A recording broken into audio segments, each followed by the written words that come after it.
j'ai envie que tu fasses ton premier abordage. C'est ce que je vais te guider aujourd'hui pour que tu réussisses à le faire, étape par étape, tu vois. Même si tu pars du plus gros timide, et ça va pas être très compliqué, mais c'est des étapes pour y arriver petit à petit, tu vois. Parce que si je te prends un timide maladif, anxieux social et que je lui dis va aborder, il y a beaucoup de chances qu'il ne le fasse pas, tu vois. Donc aujourd'hui, je vais t'apprendre à le faire. Voilà, si c'est ton cas. Pourquoi je veux t'apprendre à le faire? Parce que ça permet, comme ça m'a permis, d'apprendre à broder une conversation avec une femme, en fait, avec la répétition. Et c'est une compétence qui te servira dans bien des situations. C'est pour ça que je pense qu'il faut que tu l'apprennes. Donc déjà, arriver à le faire une première fois, c'est un grand pas, c'est un grand saut. Ok. Et parce que généralement, la première fois, c'est le début d'une longue série. Voilà, en tout cas, ça a été mon cas.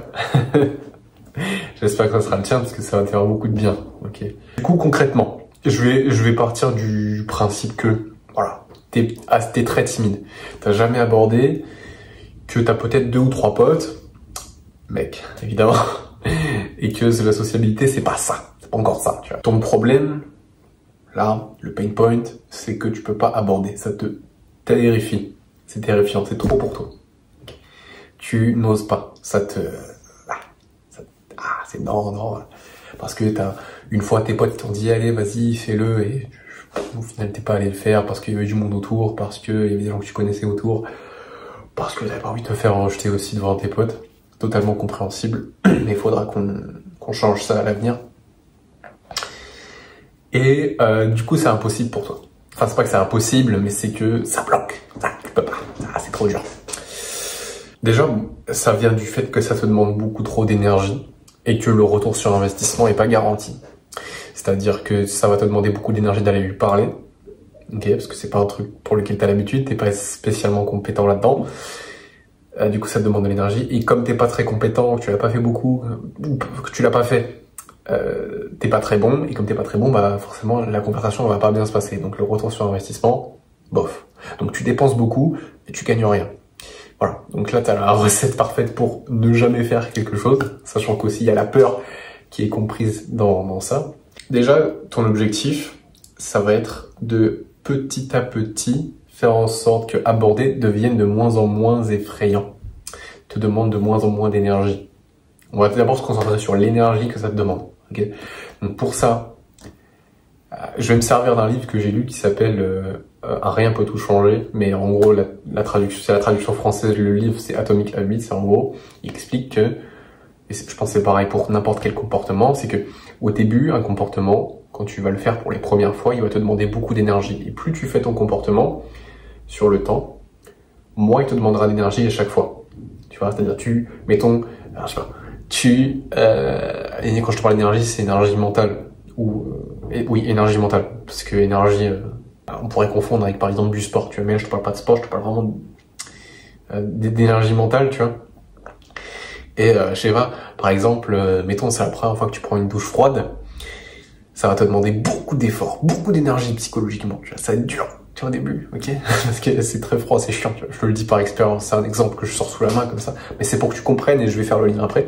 Et à chaque fois que tu vas prendre une douche froide, voilà, mettons jour 1 tu prends une douche froide, jour 2 tu prends une douche froide, jour 3 tu prends une douche froide, jusqu'à jour 30, 40, 50, 100, à chaque fois que tu prends une douche froide le lendemain, c'est de plus en plus facile.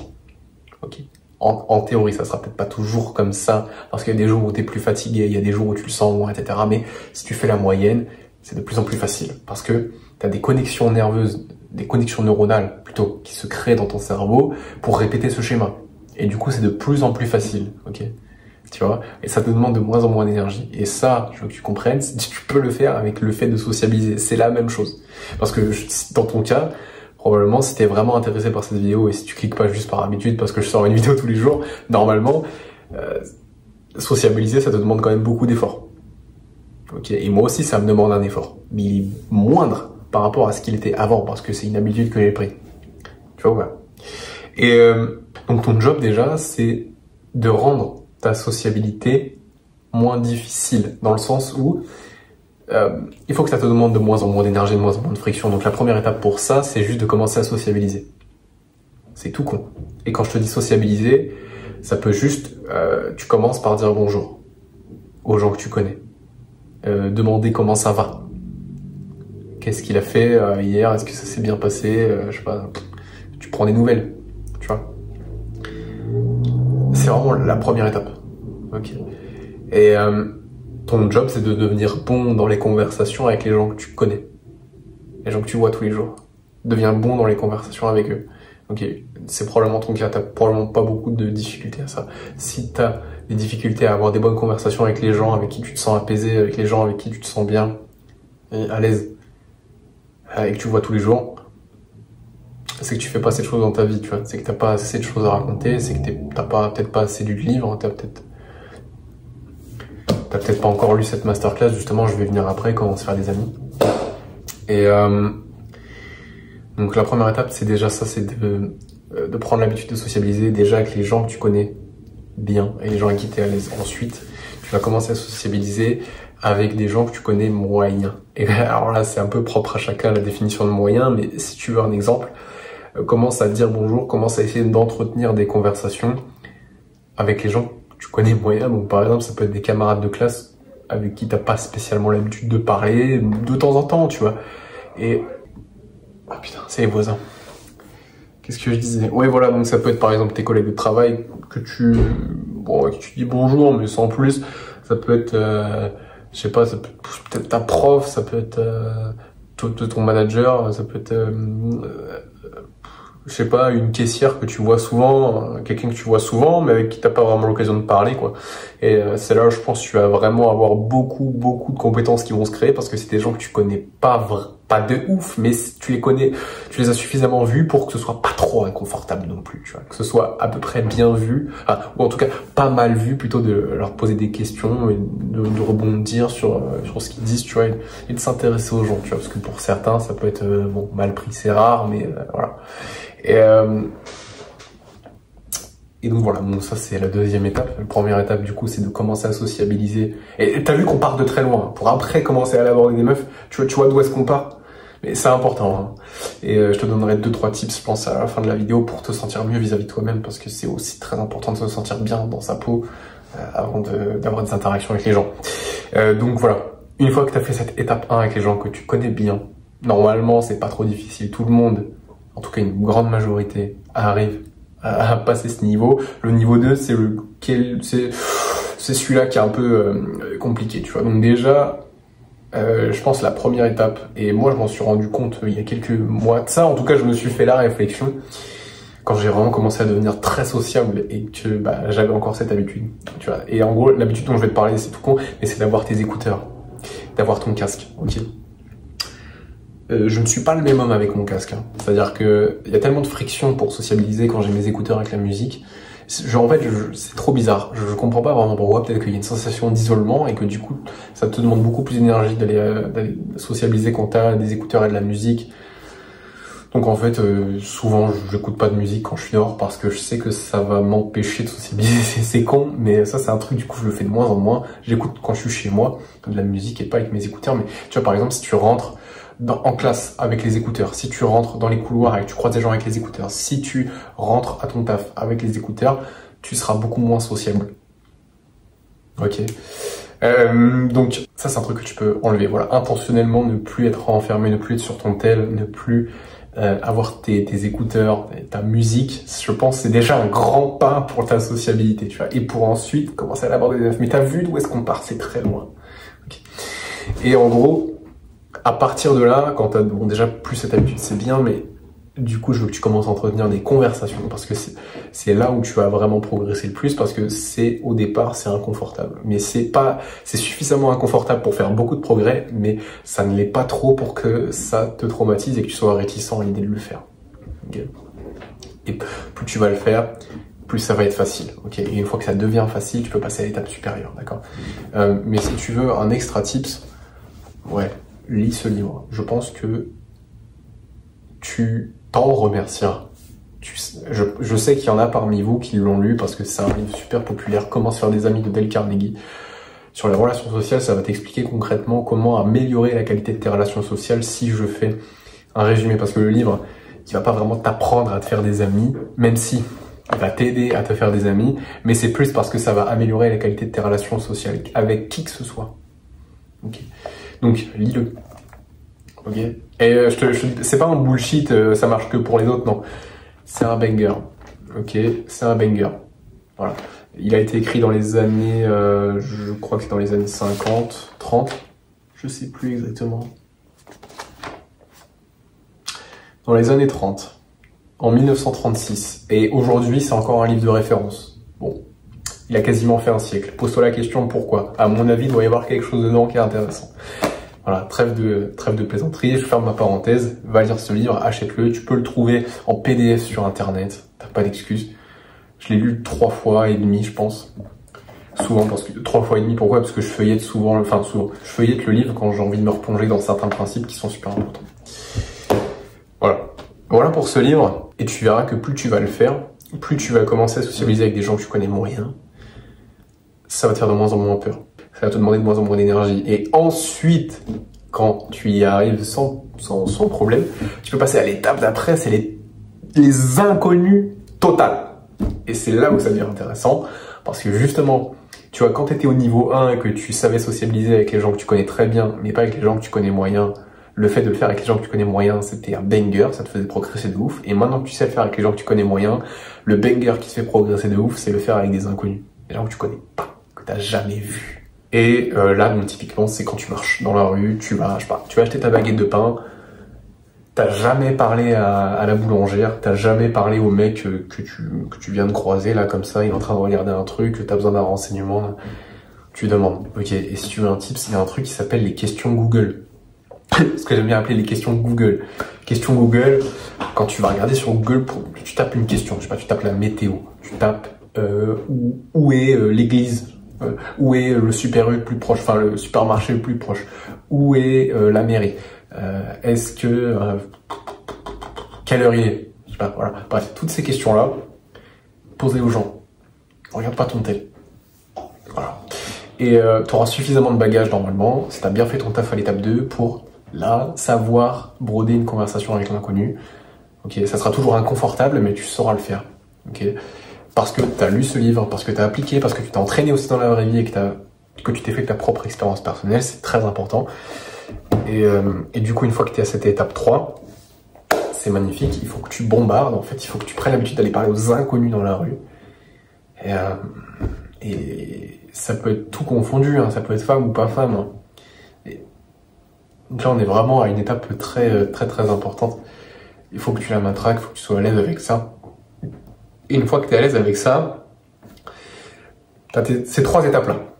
Tu as fait une grosse partie de ton travail. Ça, normalement, si c'est quelque chose pour lequel tu es vraiment engagé, que tu as envie de faire des progrès rapidement, je sais que ça peut te paraître ouf, mais normalement, en moins de 3 mois, et encore 3 mois, je suis gentil, si vraiment tu es engagé, tu peux régler ce problème. Okay, tu peux vraiment devenir quelqu'un de plutôt sociable, quelqu'un considéré comme à l'aise.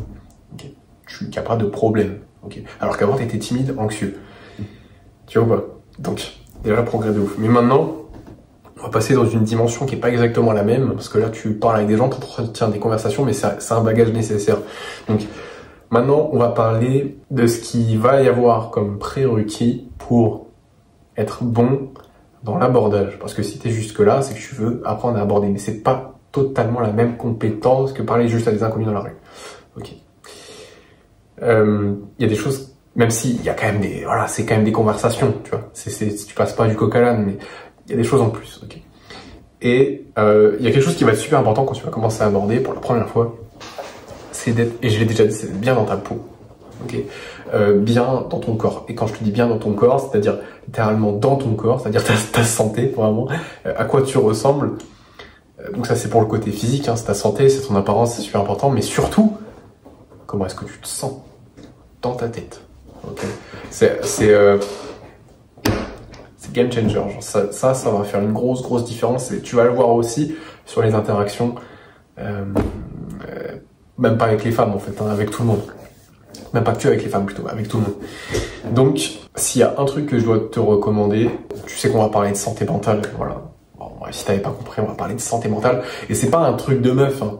Genre, Évidemment, tu peux agir même en ayant une santé mentale de merde.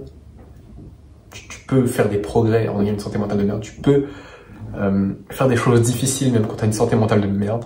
Ok, c'est pas ça que je suis en train de dire, mais avoir une bonne santé mentale, ok, c'est vraiment un plus. Et c'est un plus très important, tu vois. Et encore plus, par exemple, quand tu vas vouloir te mettre en couple avec une femme. Genre, si t'as pas une bonne santé mentale, tu vas te faire marcher dessus. Hein. Ou alors, ça va pas être dingue, ça va être hyper toxique comme relation, ok. Je te le dis par expérience. Enfin, après, t'es pas obligé de me croire. Hein. J'aime bien dire que je te le dis par expérience parce que je te sors pas ça de mon chapeau. Hein. mais voilà, t'es pas obligé de me croire. Hein. Tu fais ce que tu veux vraiment à ce niveau-là. Bon, être bien dans sa tête, être bien dans son corps, tant sur le plan apparence que sur le plan santé, que sur le plan santé mentale. Okay. Par quoi commencer? En vrai, je pense le plus important, c'est la santé mentale. Donc, on va juste commencer par ça. Santé mentale. Je vais pas t'expliquer si t'as une bonne santé mentale ou pas. J'en ai fait plein de vidéos avant. Voilà, je suis pas là pour te faire un guide sur qu'est-ce qu'une bonne santé mentale, qu'est-ce qu'une mauvaise. Je vais juste te donner des actions à faire. Au début, tu vas peut-être pas comprendre pourquoi tu les fais, mais si... En fait, je sais que tu es obligé de comprendre pour finir par les faire vraiment et être engagé, mais médite. Et ça peut te paraître fou, et ça peut te paraître cringe. Et je sais que c'est un truc qui se dit dans le développement personnel. Ça peut être... Tu peux considérer ça comme quelque chose de flou, de vague, qui... ouais non, c'est un effet placebo. C'est pas un effet placebo, parce que ça change vraiment la texture. La texture, si je puis dire, de la manière dont tu penses. Ok, je sais pas si c'est clair ce que je dis. En fait, concrètement, pourquoi méditer? Parce que tu te laisses beaucoup moins parasiter par des pensées négatives, déjà. Parce que tu reprends le contrôle sur tes pensées. Tu as beaucoup plus la possibilité de prendre du recul sur ce qui est en train de se passer. Tu as la possibilité, grâce à la méditation, de réduire ton stress. En général, ok. Grâce à la méditation, tu apprends à être assertif. Donc être assertif, ça veut juste dire exprimer ses besoins clairement, honnêtement, directement à une personne, sans être irrespectueux, sans être agressif, tout en prenant en considération les besoins des autres, de la personne que tu as en face de toi, ok, et l'espace de la personne que tu as en face de toi. C'est super important. Et en particulier quand tu converses avec des inconnus. Voilà. Donc c'est vraiment une compétence importante et la méditation t'aide à devenir assertif parce que tu sais prendre du recul sur ta situation, tu sais ne plus avoir toutes ces pensées parasites. Compétence de ouf. Hein. D'ailleurs, je pensais que j'adore la méditation. Je médite 2 fois par jour actuellement et j'adore ça. Et, donc voilà, première chose que je te dirais, c'est de méditer. Deuxième chose que je te dirais, c'est... Alors t'es pas obligé de faire comme moi, mais je vais te le recommander quand même, ça peut être un bon moyen de commencer, c'est de pratiquer la gratitude. Et en gros, tous les jours depuis maintenant très longtemps, plus d'1 an, pratiquement tous les jours, j'écris des choses pour lesquelles je suis reconnaissant dans un carnet. Voilà, donc tu vois là, par exemple aujourd'hui, j'ai écrit des choses pour lesquelles j'étais reconnaissant, vendredi 8 novembre 2024, mot de gratitude, et après j'enchaîne, tu vois, là c'est personnel, je vais pas te dire ce que j'ai mis, mais tout ce qui te passe par la tête, regarde, si tu penses à quelque chose, pourquoi est-ce que je suis reconnaissant dans ma vie? Et après, je vais t'expliquer pourquoi c'est important de faire ce travail-là. En fait, tu vas naturellement trouver des choses. Et comme tu vas trouver des choses pour lesquelles tu es reconnaissant, tu vas dire « Ah oui, en fait, non mais c'est vrai, j'ai de la chance. » En fait. Et ce qui se passe, c'est que avant, tu te considérais peut-être comme avoir une vie de merde. Et en fait, grosso modo, je te fais la timeline. Hein, mais en gros, dans 1 an, si tu écris des putains de mots de gratitude tous les jours, tu vas être super reconnaissant pour toutes les choses que tu as. Et en fait, tu vas juste être heureux. En tout cas, tu vas être beaucoup plus heureux que si tu ne le faisais pas. Okay, donc c'est un travail super important et ça va t'aider à être très très bien dans ta tête. Okay, et surtout, ça va t'aider à voir les événements négatifs comme des choses positives. Et tu diras, mais what the fuck? Par exemple, moi, ça m'aide à gérer ma blessure, entre guillemets. Tu vois, j'ai une blessure à mon biceps qui fait que je ne peux pas m'entraîner depuis 1 an en musculation. Ça, au départ, ça a été pour moi la chose qui m'a affecté le plus psychologiquement de toute ma vie, plus qu'un décès de mes proches, pour vous dire. Donc, ça m'a quand même beaucoup affecté. Et ce travail de gratitude, ça m'a permis de réaliser Que si j'avais jamais été blessé, je serais pas en train de te parler actuellement, j'aurais jamais créé cette chaîne YouTube, j'aurais jamais eu des projets entrepreneuriaux, j'aurais sûrement jamais continué à aborder des femmes dans la rue. Donc il y aurait eu tout un pan de mon développement personnel qui ne se serait jamais développé parce que j'en aurais jamais ressenti le besoin de me développer ailleurs que sur mon physique. Tu vois. Donc finalement la blessure, bah c'est pas spécialement une mauvaise chose, c'est peut-être même ce qui va me sauver la vie après, j'en sais rien, tu vois. Donc je suis reconnaissant pour cette blessure, même si elle m'a cassé les couilles, tu vois. Et ça c'est un truc que tu peux pas dire si tu fais pas ce travail-là. Et c'est même pas comme si je le pensais pas, je le pense sincèrement. Donc c'est pas un truc voodoo bizarre, c'est mec, ça marche de fou en vrai. Genre, il faut juste que tu tiennes sur le long terme. Okay. Et pourquoi je te dis tout ça? Parce que ça va participer au fait que tu te sentes bien dans ta tête. Okay. Et je viendrai après sur, parce que là je me suis un peu, j'ai pas précisé, mais là on parle toujours de la friction, de l'effort que ça te demande, okay, d'aller aborder. Okay. Et on viendra après sur le fait d'avoir la compétence, même si j'ai déjà parlé pas mal de la compétence. Une fois que tu as ta méditation, que tu as tes mots de gratitude, je pense que tu as déjà une grosse partie de ton travail qui est fait. Enfin, une grosse partie. Tu as une partie de ton travail qui est fait et ça sera déjà mieux. Okay. Mais si je peux donner des conseils en vrac que je vais pas développer, qui sont beaucoup plus qu'importants, structure tes journées par tes routines, le matin comme le soir. Fais du sport, musculation idéalement, fais un truc plutôt cardiovasculaire, fais de la marche si c'est ce que tu fais, c'est très bien. Musculation, donc sport, mais plutôt muscu si tu peux, parce que c'est pour moi le meilleur sport, entre guillemets, parce que tu as tellement de retours sur investissement positif que ça ne vaut pas le coup de ne pas faire de musculation. Fais marche, donc marche plus que ce que tu fais actuellement. Tu es sûrement en dessous des 10 000 pas par jour. Si c'est pas ton cas, bien joué à toi et continue. Je t'invite même à aller au-delà de ça. Mais commence à marcher plus pour ta santé cardiovasculaire, pour ta santé tout court. Voilà. Sache que si tu marches moins de 8 000 pas par jour, tu n'atteins pas les recommandations de santé de l'OMS et des recommandations de santé en général. Alors moi, j'aime bien aller beaucoup plus que ça. J'aime bien aller autour des 15 000, 18 000, j'aime bien, parce que c'est là où je me sens bien, mais voilà. Musculation, marche, tes routines, voilà, un début, une fin.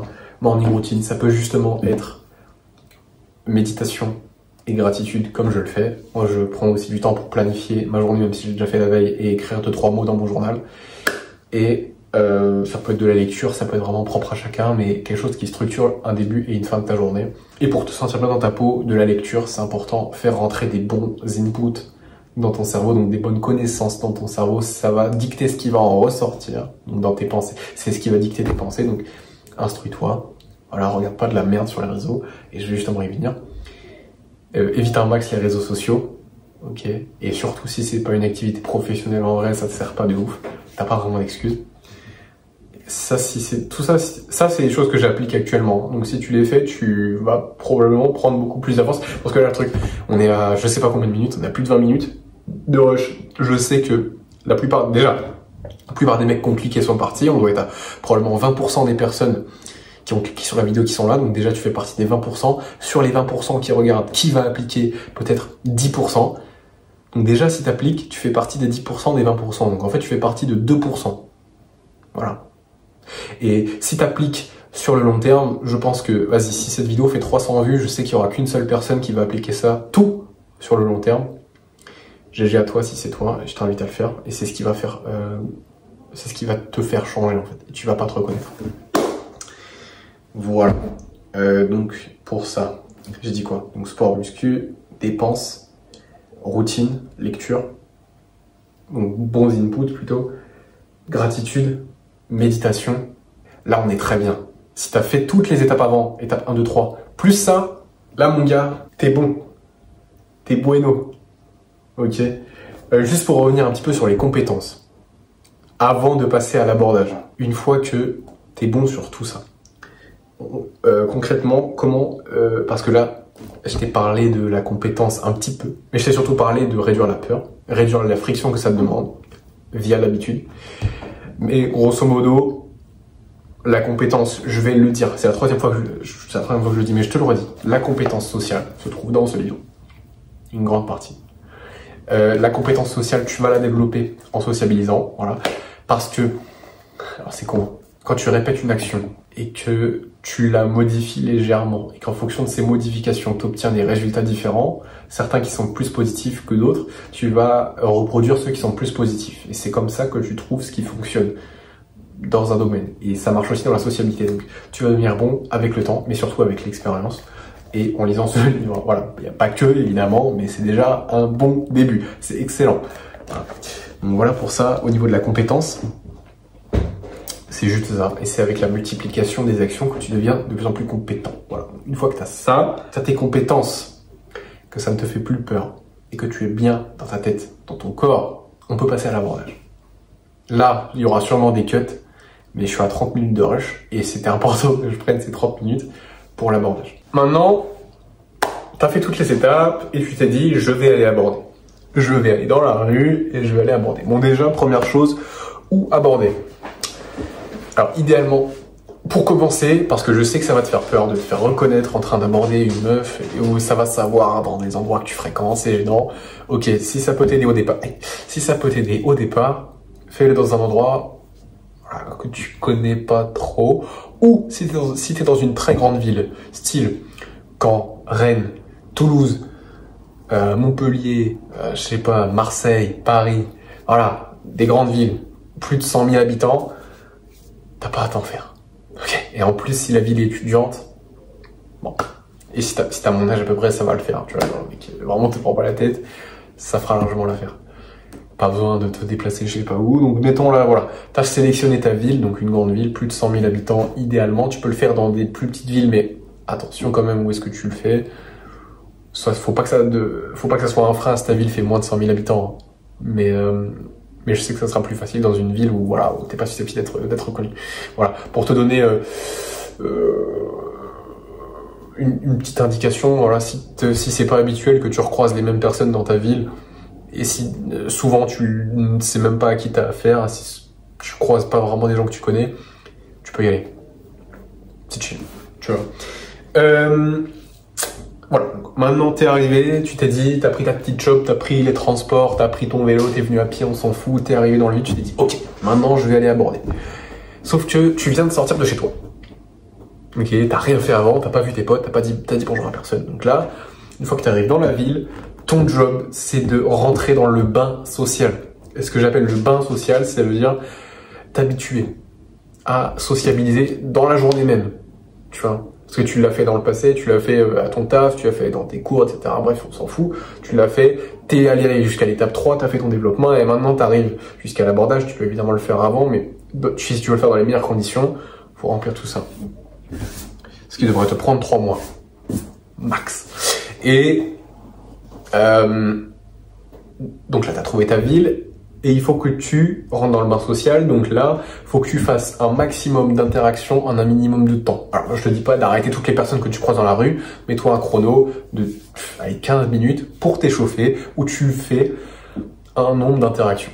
Voilà, que tu t'es donné. En 15 minutes, c'est facile, tu peux en faire assez facilement 10, voilà, en 15 minutes. Et tu vas pouvoir t'échauffer. Et ce que je te dis par interaction, moi ce que je fais, c'est un peu une technique que vous allez me prendre pour un débile, mais ouais, c'est ce que je fais, je préfère vous le dire.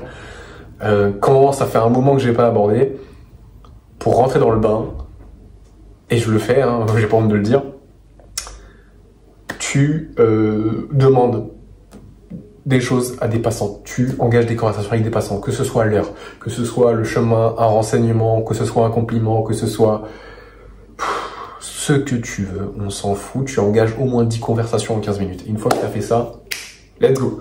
Une fois que tu as fait ça, c'est bon. Alors normalement 10 devrait suffire si tu as fait tout ton travail en amont, mais ça peut ne pas être le cas, tu peux être stressé par l'événement. Et donc là, je t'invite à le faire autant de fois que nécessaire avant que tu sentes la pression redescendre. Voilà, une fois que ta pression est redescendue, que tu vois une fille, tu ne te poses pas de questions. Tu y vas. Et pour faire ton premier abordage, tu peux juste dire « Salut, ça va, je te trouve jolie. Est-ce que je peux avoir ton Insta ?» Ça peut être juste ça. Ok. Et au moins, tu l'auras fait. Tu auras montré l'intention pendant l'abordage parce que c'est une compétence qui est totalement différente. Et donc là, tu as fait ton premier abordage. Je vais pas rentrer plus en détail sur le comment aborder concrètement quand tu le fais. C'est une vidéo que j'ai faite hier, donc tu peux aller la visionner. Mais là, grosso modo, tu as toutes les étapes pour arriver à faire ton premier abordage. Tu vois, je sais que j'étais un peu short sur la fin, parce que en vrai, c'est pas hyper compliqué. Une fois que tu as fait tout le travail, c'est bon, tu vois, t'as juste à y aller. Ok. T'as déjà diminué la peur, t'as tes compétences qui sont ok, et t'as juste à y aller, quoi. Ça va être stressant au début, ça va être gaze au début. C'est comme ça sera nul au début, mais au moins tu l'auras fait. Ok. Si t'es resté jusque-là, t'es bon. T'es très très bon. Ok, tu fais probablement partie des mecs qui vont faire ce que j'ai dit et qui vont du coup avoir des résultats. J'espère que ça t'a aidé. 35 minutes de vidéo, c'est dur, hein, ça demande beaucoup d'énergie. Mais au moins, voilà, je pense que t'as beaucoup, tu peux déjà faire beaucoup avec ça. Et voilà, mec. Si tu veux que je t'aide un peu plus personnellement, tu peux prendre un appel, premier lien en description. C'est sur Calendly, tu prends une réservation et normalement c'est carré. Faut que je regarde si j'ai pas des consultants en plus. Et qu'est-ce que j'ai à dire d'autre? Voilà, c'est tout.